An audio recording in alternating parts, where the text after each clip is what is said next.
Go ahead. Okay, well, what I was saying about falseness? Yeah. Because, okay, truth is something like solid and fact, and it does not change. If it's true, it's true. My example that I was giving of the tree outside my living room window. There's a tree there, even if it gets cut down tomorrow, and nobody ever believes that ever again believes that there was a tree there. The fact is, the truth is that there is a tree right now outside my living room window. So that's truth. It doesn't change. But then you have truth, understanding, and falseness. People's understandings can change of what the truth is. But the truth doesn't change, just their understanding changes. But then falseness is something that will change, I believe. If you have something that's false, then it either gets obliterated or else it turns into the truth. Like if somebody says there's no tree outside your living room window, that statement is false. But what will happen is that statement will become either irrelevant because the tree is outside my window and it doesn't matter if somebody wants to claim that there's no tree because it's false, it's not true, or else the people's understanding will grow to where they understand the statement to be true. So either they cling to their false understanding, which will eventually be obliterated, and so eventually I believe that there will only be truth. Well, of course, yeah, because when Yahweh renews all things and Yahweh dwells with his children, there's only going to be truth because there's no falseness in Yahweh. Right. So we will only have truth and all falseness will be obliterated. And people's understandings will be clean, will be clear. They'll truthfully understand things. So will we be understanding, or will we just be, so united and so in tune with God's mind and spirit that it's actually beyond understanding? We are actually like his heartbeat, or he's our heartbeat. Oh, that's interesting. Because I think we'll have understanding, but I wonder if there's depths that we'll have because of being with Yahweh, because there's depths to Yahweh that go beyond understanding, that it's like it's not false and it's true, but it's beyond understanding. I know that there are things like that now, because there are things about Yahweh that are beyond our understanding, and those things are true. They're not false, but they're just, we can't comprehend them. Like an easy one is like the future. The future is true. The future will happen, whatever the future may be. Yeah. The future will happen. Yeah, because it's already established. Sure is, huh? Because it's already established. Yes. Yeah, it's because since Yahweh is outside of time, the future, the present, and the past are all the same to him. I believe they're all, it's like he can look at them at a glance and see them all at the same time. There's nothing that he has to wait for. Mm-hmm. It just is to him because he's outside of time. He's not constrained by time. So, yeah, and of course there's other things about him that, are beyond our understanding. Like, say, the depths of his love is like, I can't even touch on that one. Yeah. Yeah. So do you think we'll be kind of or exactly like him in the kingdom to where time is going to be pointless for us also? I wouldn't be surprised. Right. I wouldn't be surprised. In fact, Shemoneh Atzeret, the last great day, the 8th day, the day after Sukkot, mm-hmm. I think that's a picture of eternity. And eternity is timeless. There's no... I don't... now we're going forward in time. We have the past, which we can't go back into. We have the present, which is our present experience. And then there's a future, which we're moving into. Right. But but I think with the last great day, I think that's entering into eternity. And I think that is, I don't know, I mean, I have no idea how that will actually play out. Right. Now in the millennium, in the 1,000-year reign, there's still time. There's the people from the nations of the world will have to go to Jerusalem. I think it says once a year to a certain feast. I think it's the Feast of Tabernacles, and they have to go to Jerusalem. And so there is time. Yes. But then after the 1,000-year reign, when the Holy Father himself steps on the earth, and oh my gosh. I'm sorry, I don't mean to interrupt, but I just hearing you say those words, I get such a thrill. It's like, I mean, like if you take all of the ultra thrilling moments in all of the movies that have ever been, like the climactic ultra thrill moments in all the movies, and combine them into one, it's like it touches on the reality of what that is. Do you know what I mean? Oh yeah, definitely. Oh my. Okay, I'm sorry. I didn't mean to interrupt you. I just got it through. That's all. And now there's a scripture in Revelations that says something to the effect of, and there is no need for the Son because he will be. Yes. He will be the light. Yes. So if there is no sun, maybe there's no moon either, and then there's no more time keeping. Right. Yeah. Yes. Oh, that makes sense. I never thought about that. Yes.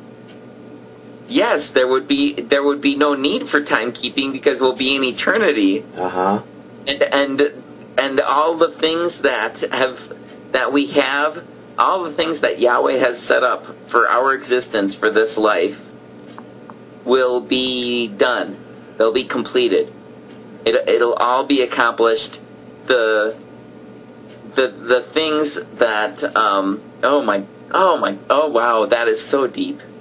Yeah. That's so good. Oh man, that's so good. Very good. Yes, I think you're right. I think you are so right.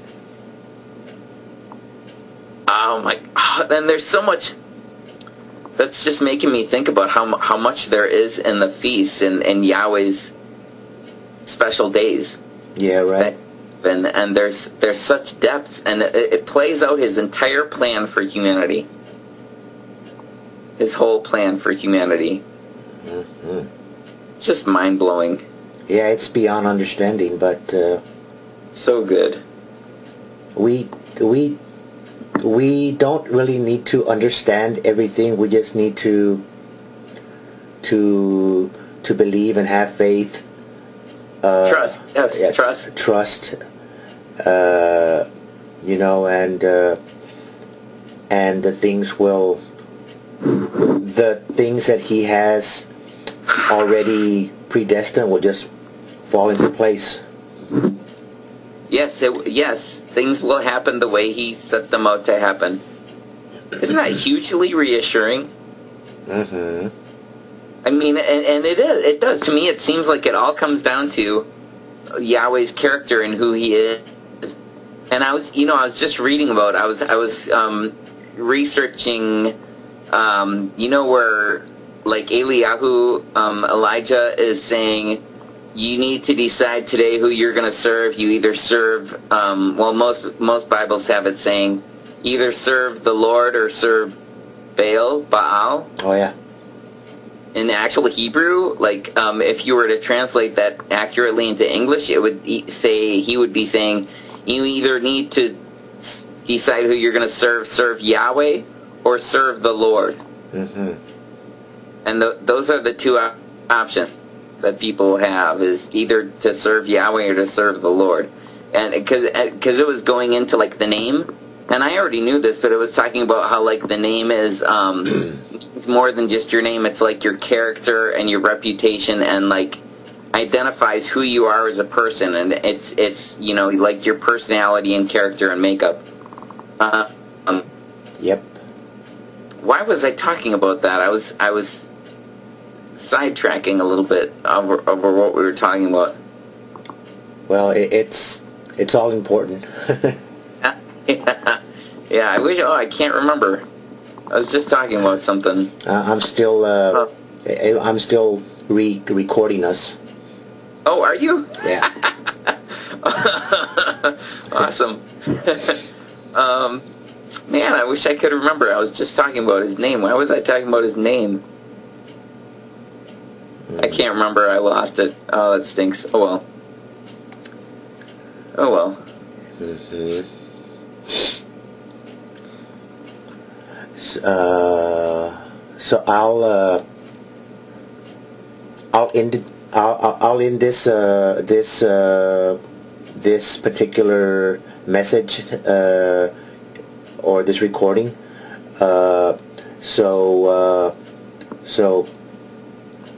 So beyond understanding, there's truth that does not depend on people's understanding. And just give a brief. Oh, go ahead. Sorry. Just give a last moment speech on that, please. Can I ask you something really quick? What were you saying about that if we'll be like him or something like that? When he comes back, were you saying something about like when he comes back we'll be like him? Oh, in the video, right? Or just a little while ago, before I was talking about the name. That we'll be like him in our thoughts and our character.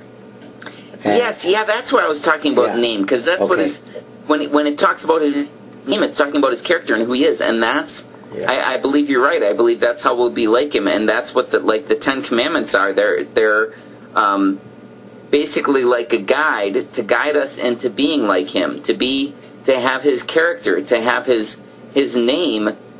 So of course we're not going to, you're still going to be Carlos, and I'm still going to be who I am, but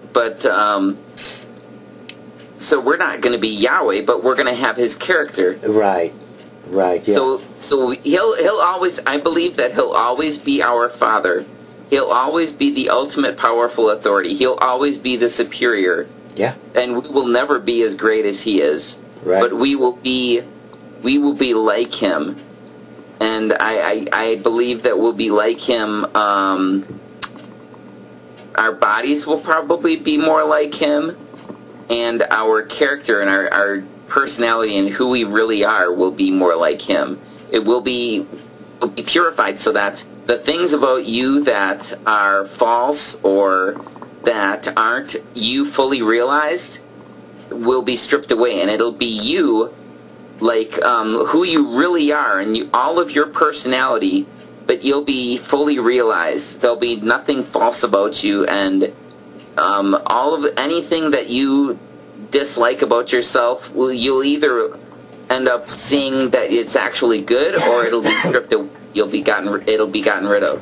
Yes. So there'll only be likable you left. You'll look at yourself and you'll be like, "Wow, I look so good," but you'll be so busy looking at other people and how good everybody else looks that, and not just in appearance, but in the character and looking at who a person really is. You'll not have time to look at yourself because you'll be looking at everybody else so much. Yeah, right. Very good, very good. I'm going to turn this off.